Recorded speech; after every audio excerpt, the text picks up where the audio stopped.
Wali Baiti episode 12. Wali yang banyak usul kepada Gusti Allah.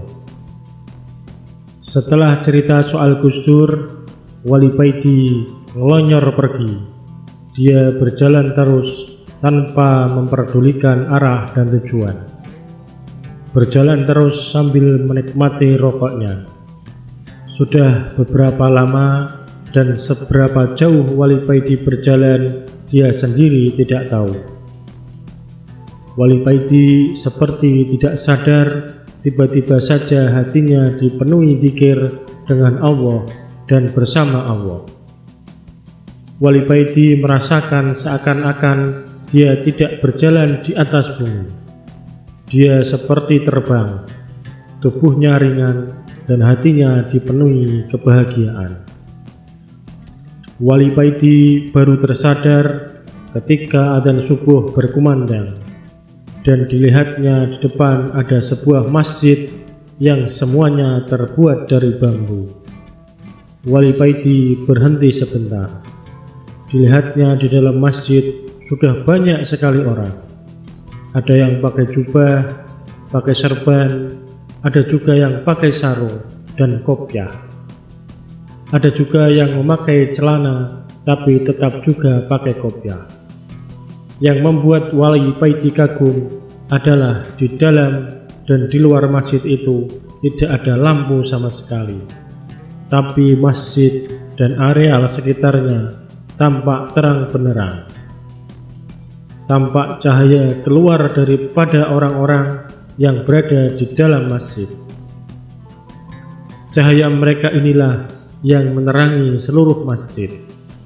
Tanpa sadar, Wali Baiti memandangi tangannya. Apa dia ikut bercahaya? Wali Baiti kaget, ternyata tangannya juga mengeluarkan cahaya. Wali Baiti meneruskan pandangannya, dan ternyata kakinya dan seluruh badannya juga bercahaya. Setelah sadar bahwa dirinya juga bercahaya, Wali Baiti mulai berani memasuki masjid dan ikut sholat berjamaah. Wali Baiti sholat di barisan paling belakang, karena hanya di barisan ini ada tempat yang kosong, sedang tempat yang lain sudah penuh. Wali Baiti melihat di sela-sela tubuh para jamaah yang bercahaya seorang imam yang cahayanya sangat terang, sehingga Wali Baiti tidak bisa melihat wajahnya. Tubuhnya dikelilingi cahaya yang sangat terang. Wali Baiti baru sekali ini merasakan sholat yang begitu indah dan sangat syahdu. Suara imam yang begitu merdu, dan Wali Baiti seakan-akan diajak berjalan mengelilingi rahasia-rahasia ayat-ayat Allah yang dibaca oleh sang imam sholat. Setelah mengucapkan salam dan selesai sholat, Wali Baiti baru tersadar ternyata di sampingnya ini ada seorang yang sangat dikenalnya, Mbah Parmin, seorang kusir bendi di kampungnya.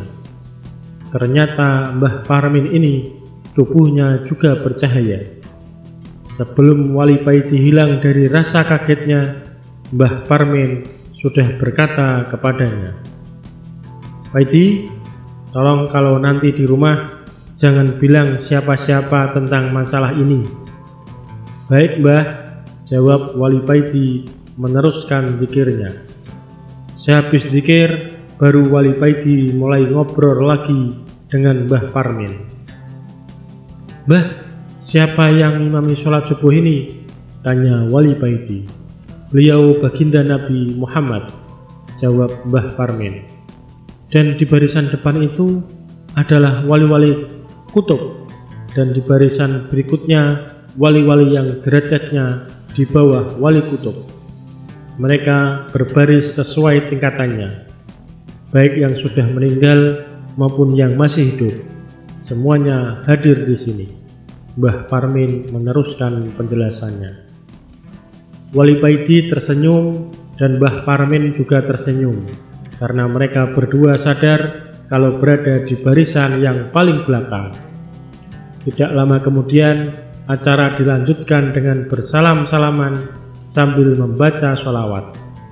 Wali Paiti bertemu guru mursyidnya dan wali-wali yang selama ini cuma mendengar tentang ceritanya saja. Wali Paiti begitu bahagia karena bisa bersalaman dengan para wali-wali yang selama ini sangat dicintainya dan dihormatinya. Setelah acara bersalaman selesai, para wali pergi sendiri-sendiri dan tiba-tiba hilang entah kemana.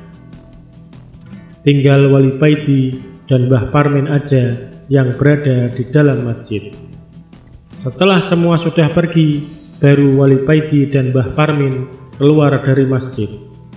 "Di manakah ini, Mbah?" tanya Wali Paiti kepada Mbah Parmin. "Di Gunung Pring, Magelang, Jawa Tengah," jawab Mbah Parmin. Wali Paiti menoleh ke belakang, ternyata masjid itu sudah hilang. "Udah aku pergi dulu ya, assalamualaikum," kata Mbah Parmin dan bersalaman dengan Wali Paiti. Mbah Parmin berjalan di sela-sela pepohonan dan lama-lama hilang. Mbah, tunggu sebentar," Wali Paiti memanggil Mbah Parmin. Tapi Mbah Parmin sudah hilang di telang keheningan hutan belantara. "Waduh Mbah, aku sebenarnya mau pinjam duit buat sanggup pulang," Wali Paiti berkata sendiri. "Terpaksa gandol truk lagi nih. Wah. Wali Paiti dengan senyum melangkah pergi juga. "Selama ada rokok dan kopi tidak masalah.